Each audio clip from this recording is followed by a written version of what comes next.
Hey everyone, this is Jenny Wise from WiseMind Soul Warrior, and we have Paige with us here this morning, and I might even actually be logged into a different link, but that's okay because we're going to be going live again tomorrow at 10:30.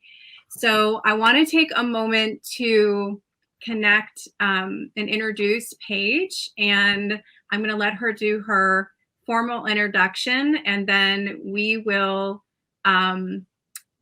start by talking about what brought you to the training and kind of what drew you towards it, and what were some things that you were wanting to get out of it when you started. I'm Paige Logan, and I'm a mom of 3. I'm in grad school for education. I have gone through a lot of different life transitions and going on 50 now. So very happy that I found Jenny, and she's helping me with transitioning into this new phase of adulthood, call it young adulthood. And yeah, that's about it. I'm happy to have discovered yoga again. Yoga seems to come in phases in my life and has since I was 20, actually. I can remember my first yoga class out in Salt Lake City in college, actually, believe it or not. And it's weaved in and out, ebbed and flowed. And so it's always it comes back to me when I need it most. Right. So what were some kind of specific things that drew you to the training that you felt called to, that kind of, that you felt attracted to the training, if that makes sense? Right. Well, believe it or not, Jenny, I followed you for a little while. You didn't know it, but I was following you online. And somehow I got connected to you through, how Facebook works. I'm not sure the algorithms, but I was with Little Guru and teaching kids yoga at the time. I did that for a couple of years. And I was looking for something to enhance my learning and not be a teacher, actually be a student and truly go through the process that I felt like was needed at that time. And so I kept coming back to you. Actually, your feed would come up at different times that would be interesting to me, and it would catch my eye, and certain things that you would say, motivational quotes even that you used, were very helpful for me. And then finally I saw the program come up this fall, and I was like, I had that, those light bulb moments that you have, like, you've got to grab onto them right then and there, or else they pass you. And that was basically what I had. It was this moment of, I have to do this. Like, there's no question about it. I'm going to reach out to her. And so I did. And, it's been great, because it's definitely, I knew the type of program that I wanted for me, because I looked into a lot of programs, and I needed something that was flexible. I needed something that I could kind of leave when life calls, because, just even this past week and a half, we've all been sick, and my kids have been sick. And so I knew that could be on hold, and I didn't have to beat myself up for missing things, and it would be there when I come back to it. And so that's important for me, to feel good about my own process and good about the material that I'm learning. Because I can rush through material easily, and I could check off the boxes and say, okay, I learned this, but then I'm not absorbing it as well as I know that I can. And so that's important to me to be able to do, and really get the most bang for my buck, I guess you could say. And I just knew that I wanted something that I could focus on me and not be the teacher, because there's a lot of programs out there that are very teacher focused, and which is great, and I think that it's at time and place, it's needed, right? But for me personally, I wanted to get the most out of it for me, which of course will translate to my teaching in any way, shape, or form. But I wanted the process to fully, because sometimes I think when I'm in things that are teacher based, I'm constantly thinking, okay, well, when I teach this, when I do that, and sometimes I may not be as in the moment as a student. And so your program for me does that for me, and it's greatly appreciated on my end at this time of my life. Yeah, and I definitely wanted to create it so that exactly what you just described, that you are the student as you're going through, and the teacher, like all at once, because you know this, like the best teachers are lifelong students, right? The best teachers are the ones that are always learning and also wanting to go deeper into their own healing journey, right? Because, for example, like out of this, if you decide, I know you're going to teach some of this, but if you decide to take somebody else through this type of transformation, where you take somebody through yoga psychology coaching, for example, you can't take somebody through what you've not gone through yourself, right? You have to have taken that journey to then bring somebody else through that same journey, if that makes sense. And so I wanted you, each student, to be able to go through that journey to deepen your own healing, so that you're going to show up as like the best version of yourself, and also the best version of you as a teacher, because you've done your own healing, right? You're letting go of the ego, these, letting go of some samskara patterns that aren't serving you, and kind of going deeper into like your own unconditional love and your own sense of like real confidence and real self-worth, so that when you do step in to teach, that you have released, those things, that you're truly just a vessel, for healing for your students, or a guide, right? So that was kind of the thought process behind it. And also like going on 10 years now of like my own healing and group therapy and individual therapy and mindfulness study and yoga psychology study and somatic mind body therapy study and meditation and all the things. And I've taken all that and put it into this training. So like every single thing I could possibly like fit into this, including like working one-on-one with yoga psychology clients, I've given that to you guys, like done for you handouts. I've given like workshop handouts, like you could take somebody through a meditation workshop, and I'm handing you the handouts to do that. So that's important to mention, because it's different than like you said, a normal like training that you're getting a manual, and you still get a manual and you get all those things, but you're getting all this other stuff on top of it that you can use yourself as a teacher or as a coach to be able to walk other students through it. But first, we have to start with you going through, like you said, your own healing and transformation. And that's what this training is meant to do. So tell me, speaking of transformation, like where do you feel where you have seen like the most change? Is it different patterns? Is it like stress resilience, emotional resilience? Like what do you kind of feel up to this point where you have seen your own transformation in your own life with the training? I think just in the first 6 weeks with module 1, I felt like emotional. I'm more emotion mind. I go towards that automatically. It's just been embedded in me from when I was a young age. And that can be a positive and a negative, as we know.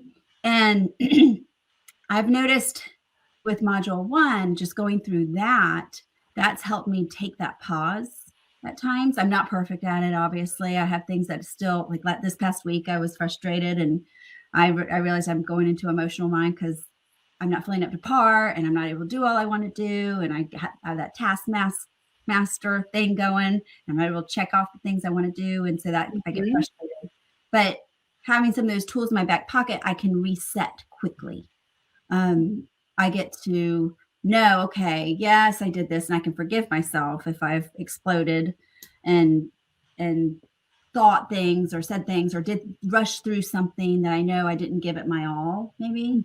And I can forgive myself and go, okay, get up and try again, do it again, start over, wipe that slate clean. I can pause, reset, and go again. And so that's helped me. That's been a huge tool in my back pocket to be able to use. And I imagine as I go through the program, I'll work those muscles to be able to use them even faster. And that I look forward to doing that. Yeah. So would you say, for you personally, would you say perfectionism is one of the samskara patterns? I do have it in certain areas in my life. I would say there's certain areas that I definitely have perfectionism in. And then other areas where I'm like, nope, I don't have those little details. and I could care less. I'm definitely a big, very big, broad picture person. So I'm always looking above and, kind of like the ringmaster, the circus. And so I do a lot of that. And so once I let go and really let other people take on the jobs when I'm confident in them. But in certain parts of my life, I definitely have a perfectionist inside of me, as far as like with the amount of tasks that I can complete during the day. I've always loved a checkoff list, and it does make me feel productive, but in a sense, that perfectionist side saying I should have been able to do that. Why didn't I get time to do that today? Or, I really had to learn how to let go of some of that and go, okay, well, you get enough done during the day that is supposed to get done. And the other things can get moved to the next day. And when you have more energy, I've learned kind of my energy cycles too. I definitely have days where I'm just low energy at times and days when I'm real high energy. And I try to go with that and not beat myself up. Whereas before, that perfectionist side, even on my low energy days, would be like, what are you doing? Why aren't you getting enough done? You're going to just be that much far behind tomorrow. And so I would hear that voice in the back of my head.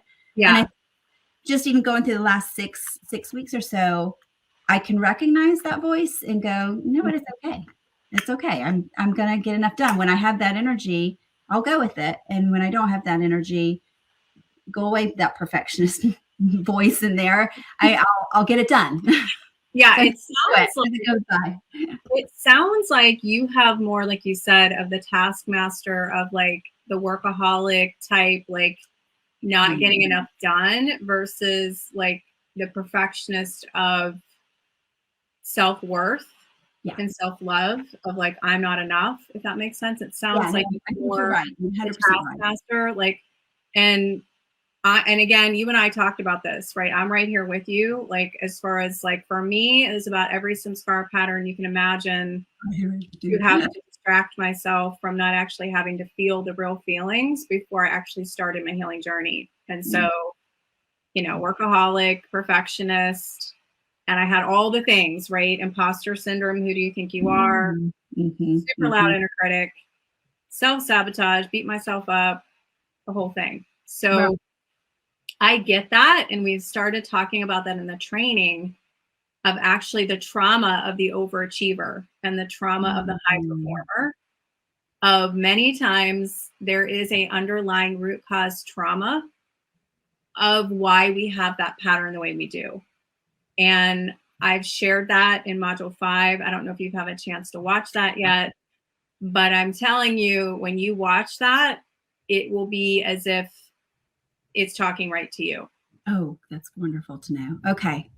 Because and I can't think of some of the points because it's been about a month since I've taught it, but it was like so eye-opening to make those connections of like, for me personally, I can only speak to my experience of like the unconscious, way I was seeking the outside validation through the past corporate positions that I've had, that I was subconsciously seeking the acceptance, seeking like, checkbox, ring a bell, whatever you want to call it, that the more productive I was, that's what I placed my value on.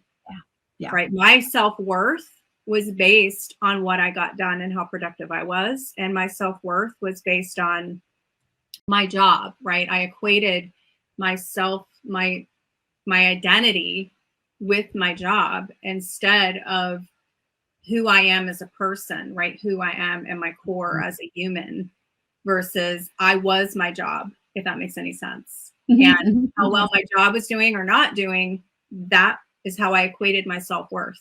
Yeah. And so, and I'm here again to share, like you just said, with like the checkbox, right? Of like years and years and years of making lists and then beating myself up that I didn't get enough done, when the expectation, right, of what I put on myself was like a list of 50 things, for example, and I might have been able time to get 5 of those done. But then I beat myself up anyway when I didn't get it done.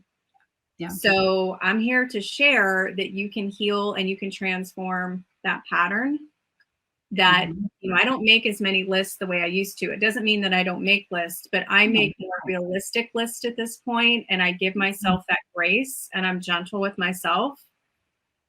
That it's like, this is not realistic, right? What you are trying to do in this like time period is not realistic. And you also have to give yourself time to rest, right? You can't be on all the time. And so that's where I've learned mindful self-compassion, and we're teaching that in the training of like what you just said, is that we have to train ourselves to be able to rest and to practice things like non-striving and non-doing, which is a mindfulness principle of it is okay to not be doing something. Right. It is okay. Like, right. And it has taken me years to rewind to that. And I know you can relate to that, to like give myself rest, like it's okay, and to be gentle with myself. And that I don't have to put all these expectations on myself all the time. And that I'm still valued, and I'm still worthy, and I'm still enough without that, if that makes sense. It does. And I go through that when I was talking about that energy level, I kind of crash and burn. So then it's that cycle of you beat yourself up because here, you want a day where you just don't do anything that day. And you're like, oh my gosh, I'm so tired because I've been go. And you crash and burn, and then you beat yourself up for that because you feel guilty for not doing that. And that I have gotten better at that, better at doing nothing. I tease my friends like, sometimes I could be happy watching paint dry. I love that's not true. Yeah, like the ringmaster, right? You had mentioned that about the big picture. I think that's a way to kind of think about the taskmaster actually is like the ringmaster. That the taskmaster is like, you can imagine like the whip or whatever, it's like that all day. It's like that person in the back of your head, like, you're not doing enough, you're not doing enough, you're not, and it's just like that story and that old limiting belief over and over and over. And equating your worth again with the amount of quote things that you do and how long your checklist is for that day. For sure. Right. And we're equating my worthiness with that. So I invite you and anybody else who hears this replay or hears this to work on identifying that, being self-aware of it, figuring out the root cause, and then healing it and transforming that pattern. Because again, I'm here to tell you, you can transform any pattern you've done your whole life. And I'm a testimony of all the patterns that you can change, that there's beautiful freedom on the other side of that transformation. I promise. Well, it's great that I now am able to know that that's a pattern of mine. So as I go through your modules, I'll be able to dig a little deeper and pull that out, especially knowing now that come module 5, that's in there. Yeah. So we talk about like the trauma in relationships in module 4, and we talk about trauma in module 5. I mean, there's a lot more we talk about, and it's mostly focused on the business of yoga and wellness and marketing and branding and all of that.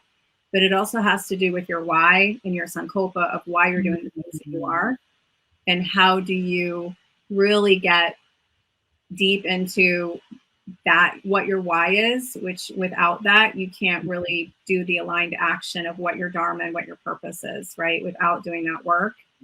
And the work that we're doing in module 1 around the inner work, the inner work that has to happen. So that shows up on the outside, but it has to start with the inside, right? Transforming from the inside out. Sure. I love that. So if you can share a little bit about your experience with taking the training online and, working with the learning management system, taking classes in sadhanas and asanas with me online, and just some of the experience you've had with kind of the logistics, for lack of a better word, of the training, if that makes sense. Yes, of course. For me, obviously, the pandemic has kind of made us all transition to online. So it's been a beautiful thing and then a frustrating thing at the same time over the years. I transitioned to teaching kids yoga online for a while, and that was a wonderful thing too. What I find that I benefit from your program, I love the lives and being able to, every so often you have pop-up like yoga classes that will come on a Saturday morning. And so that's really nice to have. But I also love the fact that some of the recordings are pre-recorded, so I can look at them in my own time. I can, if it's 11 o'clock at night and I feel like, you know what, I want to spend 2 hours reading and listening, then I can do that. That helps me, you know, especially when the kids are asleep and down and the house is completely quiet. Yeah. So the online part was very appealing to me from the get-go, only because I've learned 2 years ago, I would not have said that at all. I would have said, oh, you know, I think we talked about this the other day. I'm a studio person. I have to be in a studio. I grew up a dancer. So studio to me, like the smells and the floor and everything, I just, you know, those senses I love. And there is a time and place for that. But since the pandemic and with your program, what I have found is I found my little nooks, you know, like here I'm in my bedroom nook that I have that I love, that I can check in immediately. I'm in my space. And other times I go when the weather's warm, which next week it will be. I go on my screen porch and I can do asana there and meditation as well. And so those are two places that I know that I can go that I immediately go into my zone, and then I can plug you in, turn you on, listen to your practice, and I can dig deep and sort of tune out. If I was in a studio, there would be other people, so I would still be aware of other people, which once again, time and place, and it's a beautiful thing. But for me right now, it's been extremely helpful, and I feel like I've dug deeper than I have before in some of my practices because of being online and it just being me and up to me do the practice. And I'm enjoying that. I find myself yearning for it. You know, this past week and a half when I haven't been able to do it, I can tell a difference, and I'm craving it. And I'm going, okay, I need time. I need to be able to do this and sit on the mat, do my practice, do meditation, and whatever I get to, I get to. You know, if it's 30 minutes and I have to press pause because the kid's knocking on my door saying I'm hungry or whatever it is, I can do that. And then I can come back to it. I love it, obviously, when I can get the 90 minutes, and that's my ideal almost every day. And I try to do that. But it's been, I would say, surprisingly beneficial for me to have it online and to go through the modules. I love it. Like I can, I have like module 1 here. I print it off. You don't have to print it off, but I'm a paper person, so I do print it off. And so not to be overwhelmed, I'm printing off one module at a time, and I can really go through it, read it, but then also look at your videos online and go back, which I love too, because some things, you know, just float on by and you realize I have to revisit it. So that's really nice to be able to do. It's guided, it's put together really well and very easy.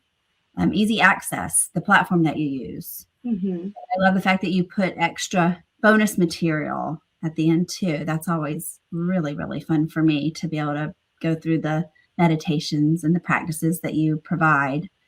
Yeah, I think it's a real positive thing for me right now. 2 years ago, I wouldn't have said that. I probably would have argued with myself. But we're at a different place right now. We're at a different place right now. And it's open. I will tell you, like for me personally, like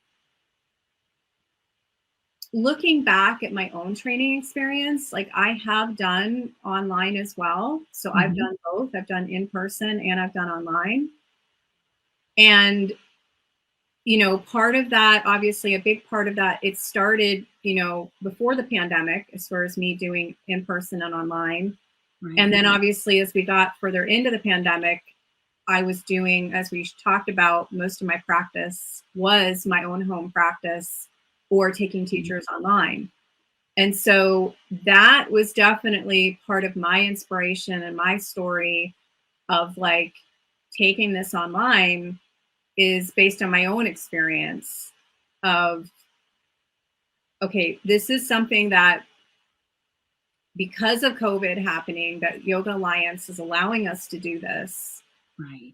And normally all of this would have to be in person. You know, that is a gift in some ways, because the other thing it allows us to do is to work with other people that are beyond just in Raleigh, North Carolina, right? So if somebody is, you know, we have people from Virginia and Maryland and Florida and New York and different places that if we didn't have the capability to teach online, I would only be limited to the people in Raleigh, right? So that's another part of it, is being able to get this out to more people. And then the other piece of it, of course, is like the self-paced part, that once that is taped and once it's done, then you all can go back to it, right? And it's lifetime access. So you can go back anytime. If a year from now you want to go back and retake a practice, you can. So that to me is like two of the big inspirations, is for you guys to be able to go through it at your own pace. Because for myself, you know, part of my journey was doing immersions and also online. And so that's another reason why I also want to include like an immersion this year, even if it's just a weekend, because I also want you all to experience that as far as being in person, in addition to being able to be with me online with the weekly group coaching that we do. And then your own self-paced piece where you're, you know, taking that practice and doing the sadhanas and the asanas on your own. Yeah. So it's kind of like these different layers, if that makes sense. It's kind of like you said, you've got your own sadhana and asana practice where you're doing it, say, in your bedroom, you've got your space there, or some people might have a yoga room, or you're going out on your porch and you're creating a sadhana practice there, you know, and whether you're watching it on your computer, on your phone, plugging it into a TV screen, which is something I used to do. I used to take an HDMI cord and I would plug it from my computer into a TV screen and I would watch it on a TV screen. So it was like almost life size, you know, not quite life size, but it would make you feel like you're in a space, if that makes sense. Great idea. And so those are, again, some inspirations, and definitely, you know, I've been talking about apparently doing a 300 training over 5 years ago. This would have been like 2017, 2016, when I had started my first 300 training. I had an old friend of mine tell me, I remember you talking about this. And I didn't remember talking about it, but she did. So when this manifested last year, she was like, you know, you were talking about this when we were going through our 300. And it was like, no, I don't remember. But it's like such an inspiration, because what I love about a 300 is with Yoga Alliance, there's a portion of it that we have to cover, right? That everybody has to cover. And those hours, you know, you have to check those boxes. Yeah. But then there's a bigger portion, more like 70% of the training is what you bring, you know, and what you want to teach the students. And so that's what I love about a 300, is that you are bringing in what you feel is important for those students to learn, right? It's not being dictated by, you know, what Yoga Alliance is telling us. And in a 200, it's pretty much like 90% of that is it's just a checkbox, and you follow that. That's got its place. And I've taught those I did three 200 trainings. So I've done that, and it's all good. It's a good, you know, foundation. So nothing, you know, it's all positive. I've taken a Yoga Alliance 200 certification. But what I'm saying, based on my own journey of what I felt inspired and motivated to teach, was these things that are in this training right now, if that makes sense. Yeah. Based on my own journey, right? So I'm simply sharing with you what has worked for me and what I've done with other students, so that you guys can have it for your own journey or to share it with somebody else. So, so anyway, just a little side note on that, of what inspired us to get where we are right now. So tell me, as far as doing a consultation with me. Okay, so there's people out there. I've been talking to people for the past week and a half. I've got more consultations scheduled over the next 3 days. But there's still people out there that are like, I don't know, you know, they haven't, because in order to be part of the training, you have to do a consultation, because we have to make sure that there's a good, you know, energy is there. They're a good fit for the rest of the people in the training. they're ready to make a commitment. They're in the space energetically and emotionally that they're really ready to make a change. They want to go through a transformation like this, whether they're a yoga teacher and they want to add to their credentials, they want to add to their toolbox, or whether they're a corporate person, a mom, an entrepreneur, a student that's a dedicated student that wants to go deeper. We want to make sure that, it's in alignment, right? So either myself or a mentor that we have on the team is going to take those students through a consultation. Sure. So share with everybody that's like been waiting to get on and schedule something, what it's like getting on the phone with me so that other people can hear it from you. Yeah. Well, gosh, I mean, it's just so easy. I mean, and that's a terrible word to use because it doesn't describe that much, but it just feels natural. So for me, but I can understand how some people might be hesitant, and because you are sharing a lot of yourself. But you definitely, I mean, you're warm. No, there's no doubt about it. You're a warm person. So immediately for me, I felt very comfortable and welcomed.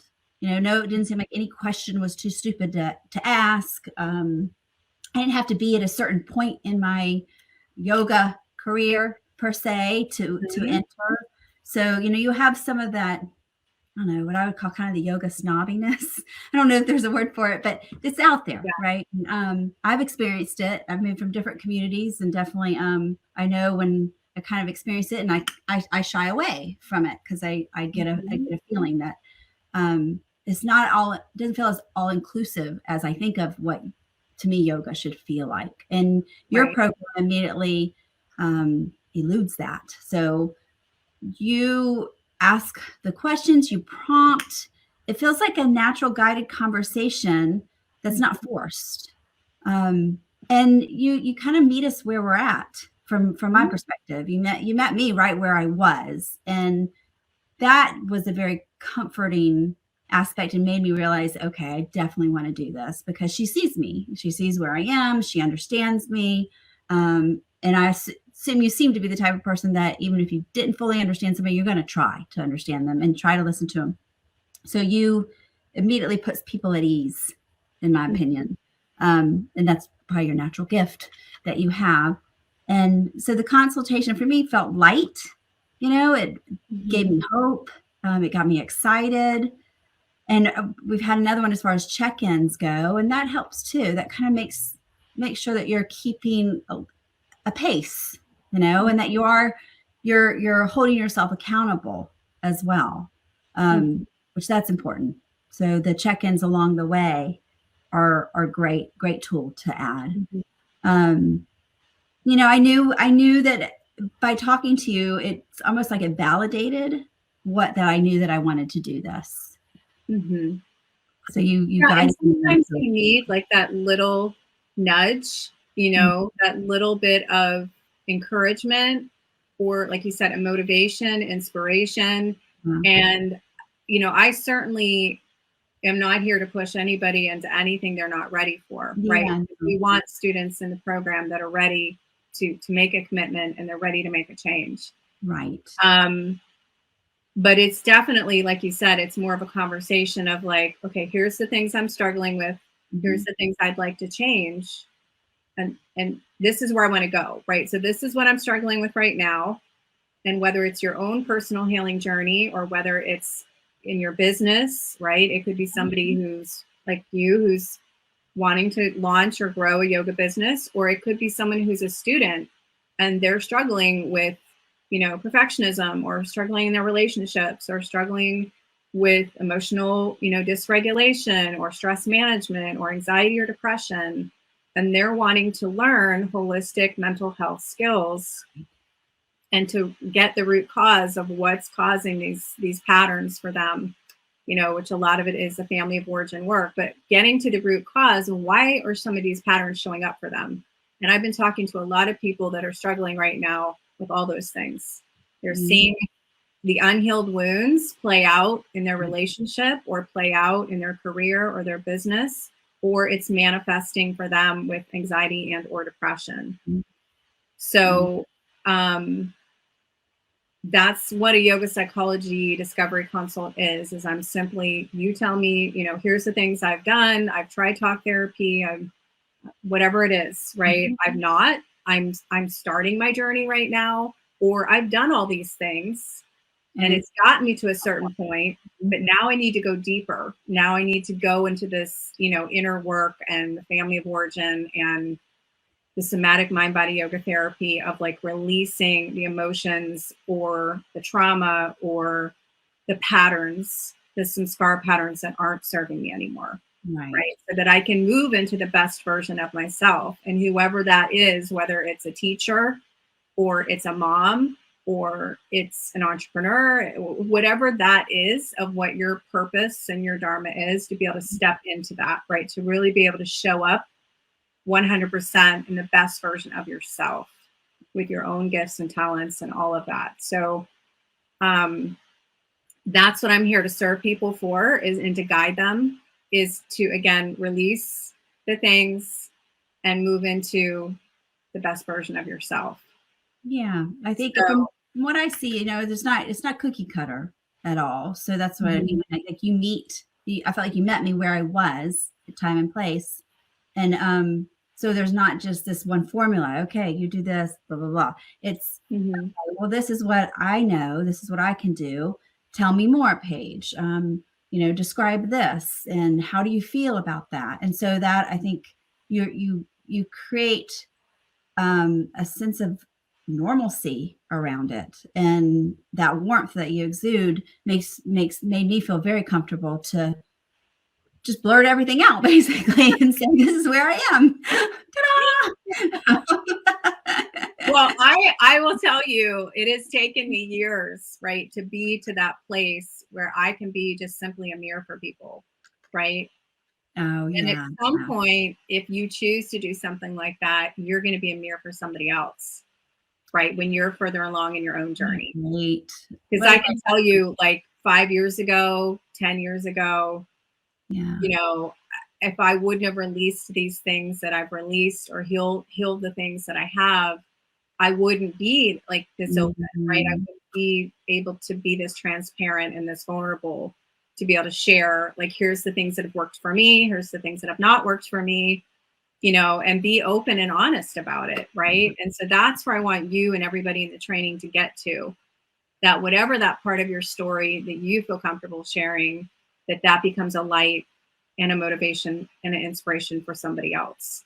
Does that make sense? I love that. I love the mirror part too. I love that. And you really do. I think that is a gift, because when you can show people the mirror of themselves, they do.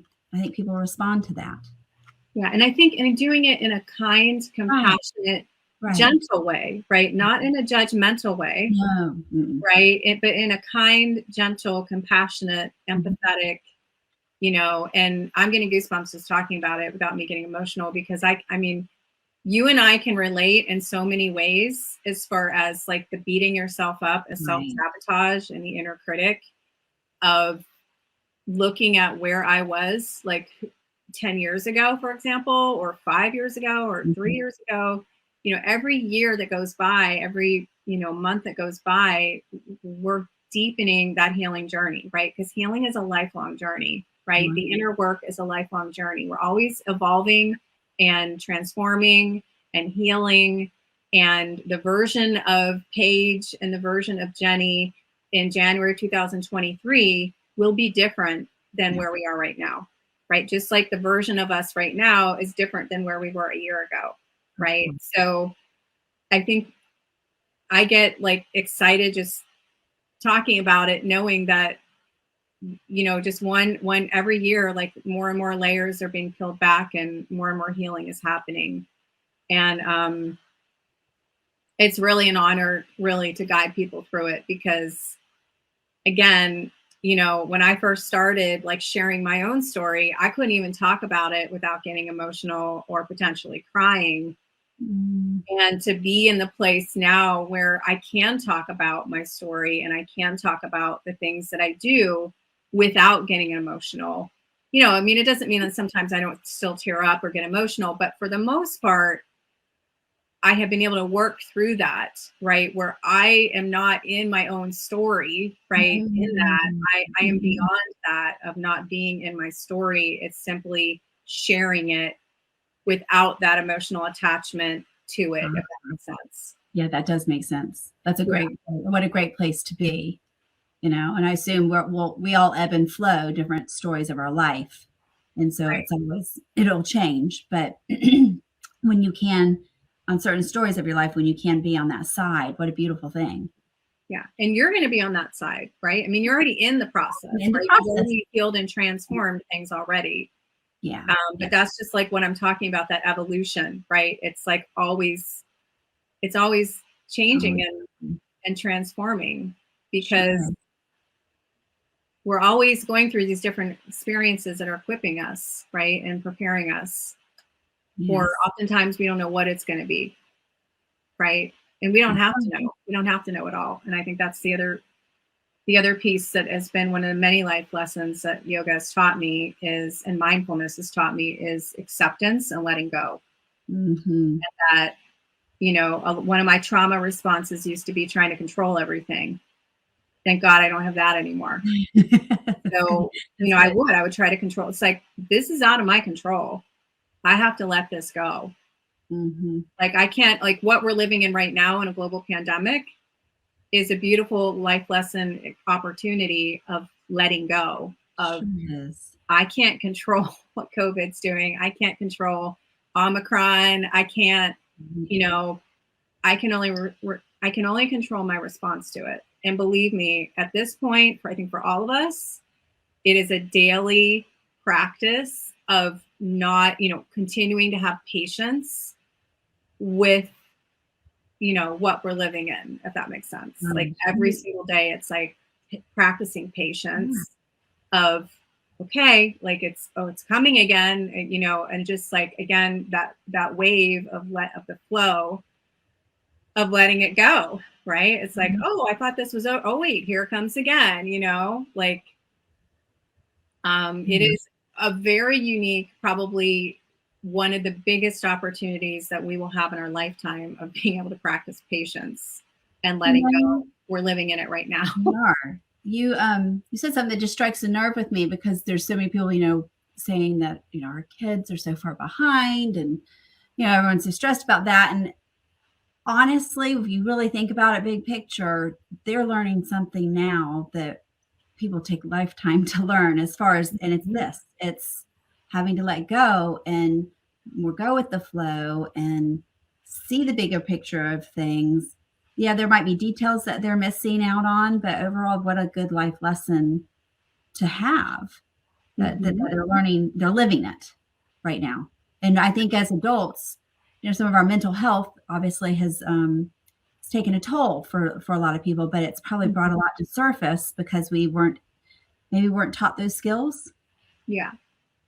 Well, I can tell you, I wouldn't wish this obviously on anybody, as far as like going through something like this, or the kids that have had to, do virtual school, or people that have gotten sick. Obviously, like, I wouldn't wish that on anyone, but the gift of it, when you look at everything that's happening as a lesson, or what is the lesson, or what is the blessing in everything that's happening, is it has taught us patience, and it also has made us a lot stronger, right? Like, you have to have a really strong mental and emotional and physical health and spiritual health to get through something like this, right? So when you look at it from a mindset that way, it's not an easy way to look at it, right? I'm not sitting here saying like that's an easy, because it's not, but it's a mindset that we can look at it as, of like,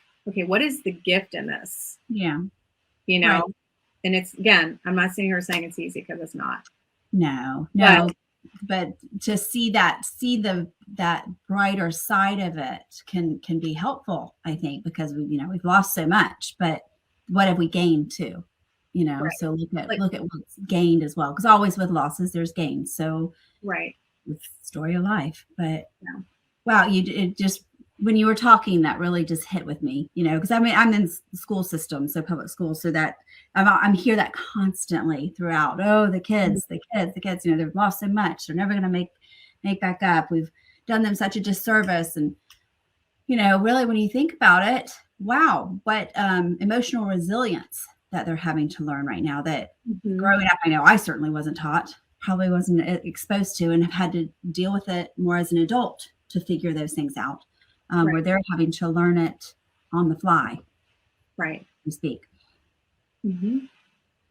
So, yeah, I absolutely agree with you. And some of these things that you're learning in the training, I can't wait to see how you might use some of those with kids. If you decide to take some of that, to use some of that with kids as well, because Lord knows, like you said, kids today more than anything, even pre-pandemic, but even in the pandemic. I mean, it was there before the pandemic, but they need to learn these skills around stress and emotional resilience. And that's one of the most important things that they can learn as far as life skills for the rest of their life. Because I'm right there with you. That took me well into my, probably 30s and 40s to start figuring this stuff out. If I would have known some of this stuff when I was a teenager or in my 20s, you and I have talked about this, my testimony and my story would be different. But I'm here as a testimony that was my story, and that's what's brought me to where I am now.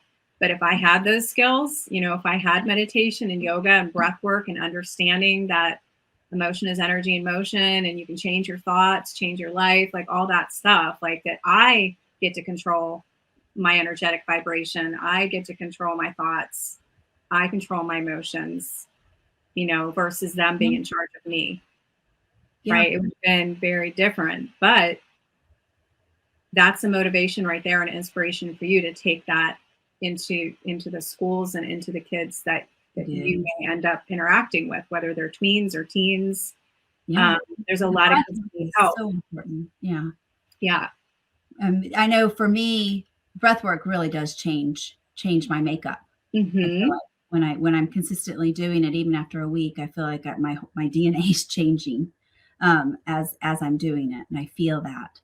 And growing up, like you said, had I known or pieced this together, that would have been beneficial for me. Being that I was a dancer, I did a lot of modern dance, which does deal with a lot of rise and fall of your breath and movement.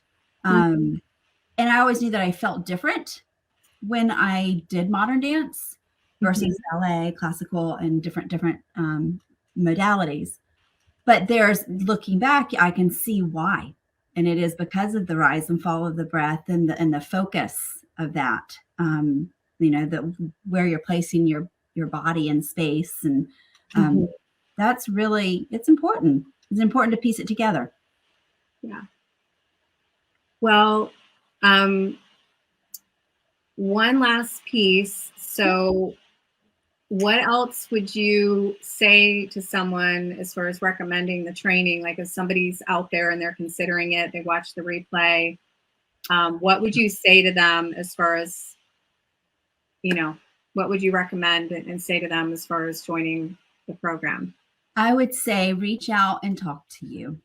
Just do it. Like one of the things, if you have the inkling to do it right then and there, reach out and go with that thought, that first initial thought before you talk yourself out of it and say, oh, maybe I'll do it tomorrow, or maybe I'll do it the next day. But reach out and do it, because, extend that one leaf and then or branch, I should say, and then branches grow off of that, I guess. Not doing the analogy quite right, but all it takes is that one little motion to do that, and it sets wheels in motion. And so if someone is even hesitant, if they could take a deep breath and say, really listen to, okay, what do I need this? Maybe I do. And if there's a maybe in there, to just reach out and talk to you, because you don't have to commit, Right.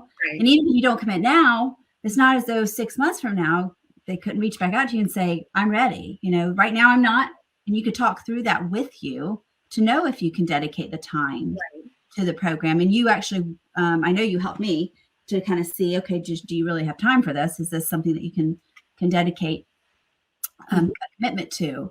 And so you can figure that out alongside you instead of thinking to yourself and having that voice in the back of your mind saying, no, what are you thinking? No, you can't do that. You don't have time for that. Right. All the no's. If you can, they can call you, reach out to you, talk things through, talk it out to even see if it's a possibility. Right. I would I'd highly recommend it. Yeah. And there's really like 3 common things that we run into, right? The first one is time, which you just mentioned, right? Which most people, if it's a priority for them, they'll figure out the time piece, right? Even though it might feel overwhelming at first, but if that type of healing journey, or they're really ready for a change, or they're really ready to step into the next version of whatever they're going to be as a teacher, they'll figure the time part out. Same thing with the financial piece. If everything else is in alignment and they're feeling called, I went through the same thing when I went through my own training, right? I figured out the financial piece, right? So that's not to say that there may not be people out there that really can't right now, and that's okay. But I'm talking about the other students that they can, they just have to figure it out. Does that make sense? Right. No, there's always a way. Where there's a will, there's a way. And I'm here to help, support. Like I've been talking to people about different payment plans and different things like that. But the last thing I want is the financial piece to be something that's holding people back. So I can't put all that on a sales page. So unless people talk to me about it and I walk people through different options, I can't put everything on a page. Right. So that's another reason to have a consultation with me. It is. Because it's so individual for you to be able to take people through that and say, okay, well, what works for you? What can you do? And you work with us. I've enjoyed it so much, and I can't wait to get to the other modules. I've hated that I've missed the last week and a half due to my family sickness, but it doesn't feel like work, So I think that's where, as you dive into it, it really does feel like you're nurturing your soul. So you're getting stuff out of it. And it's, if you can commit to some of the time to do it, you'll find yourself wanting to make more time for it. As time goes by, you want to make more time for it because you're gaining energy from it. It's not something else to do that's going to drain your energy.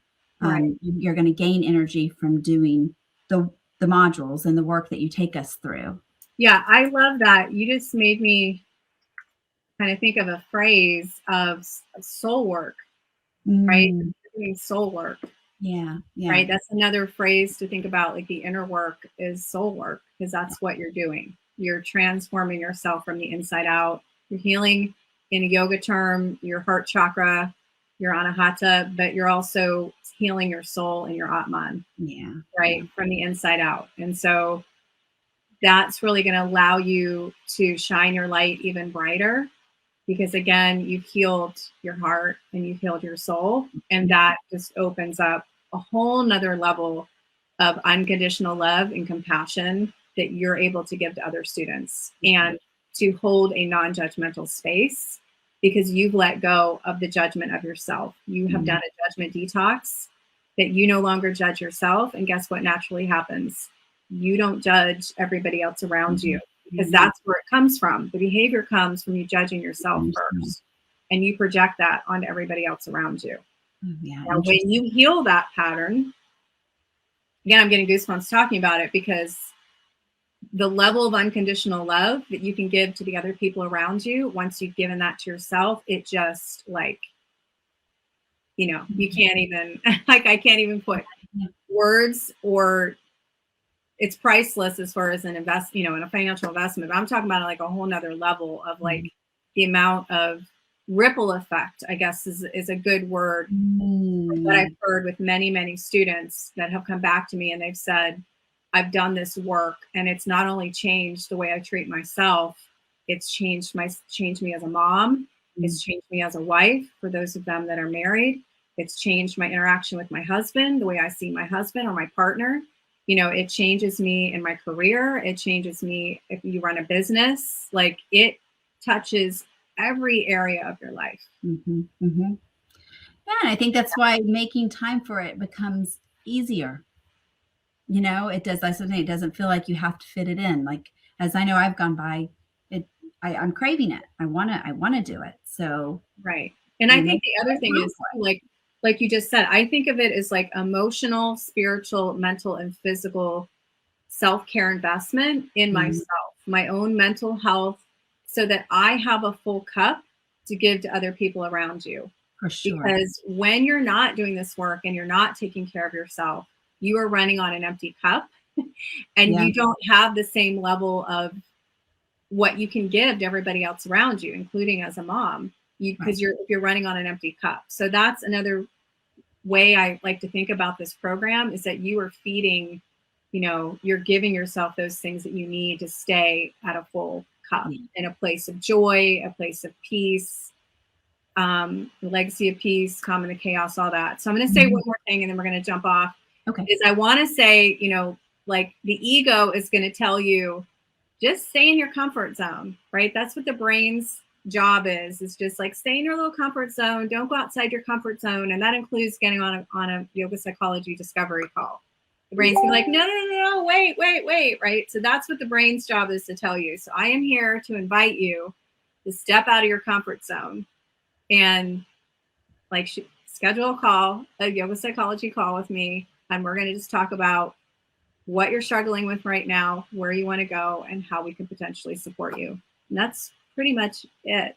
So when the brain tells you that and the mind says, resistance to change, which is what naturally will happen anytime you're trying to do something that is outside your zone and is outside of your habits. And so that includes meditation, breath work, yoga, right? When you're trying to build your meditation practice, the brain is going to go, no, right? You have to push through the resistance because it's going to try to keep you from doing things that are healthy and that are good for you because they're outside of your pattern, the pattern that you've created.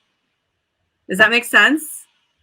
Even if it's healthy for you, even if it's something that's good for you, you have to retrain that pattern so that you're doing what is healthy for you, right? Because the brain, the neuroscience is that in the neuron pathways, the brain will go to the path of least resistance, right? The energy will flow and the pattern will flow to the path of least resistance. And if that path is, not taking care of yourself or not exercising or not watching what you're eating or not meditating or doing prayer, whatever it is, it will go to that path until you retrain it to take care of yourself in a different way. It wants to go to the known. The known path is more comforting at the time than the unknown, right? Okay. Yeah, and that includes unhealthy patterns, right? That includes especially going into emotion mind, right? If your pattern is going into emotion mind, you will continue with that pattern in the unconscious and subconscious for the rest of your life. It will play over and over and over until you stop it, until you stop the pattern, right? Our job is to disrupt the patterns that are not serving us anymore and disrupt the things that are not healthy or serving us. That's our job, is to work on healing ourselves so that we're not putting these patterns out anymore that aren't serving us and also aren't serving anybody else that we're encountering, right? Because when we're unhealed, we're projecting that wound onto everybody else around us too. So true. Yeah. Very true. So that was a big motivation for me, is that I didn't want to project that anymore onto the other people around me. Right? So, all right. Well, I am sending you and everybody else who listens to this replay so much love, light, and blessing. Again, I will be doing consultations actually over the weekend as well. So if you need to connect over the weekend or you need to connect during the evening or the day, I have carved out time in my schedule this weekend and next week. And I don't normally do like one-on-ones like this. I don't do one-on-ones on the weekend.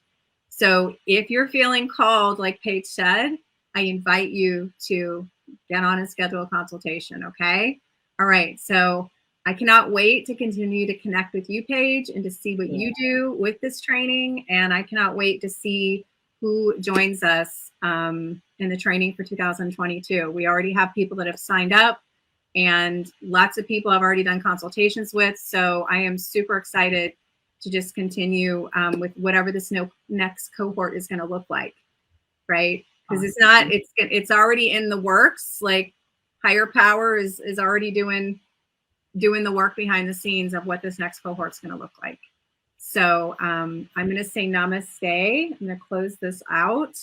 And again, so much gratitude for you getting on here and sharing your story and sharing your testimony and you know, taking your time and your energy, because I know you're super busy. So thank you so much gratitude for you taking the time and energy to be here to share your experience with everyone. You're very welcome. Anytime. All right, girl. All right. Well, you have a beautiful rest of your weekend. I hope you and everybody else in your family continues to heal and feel better.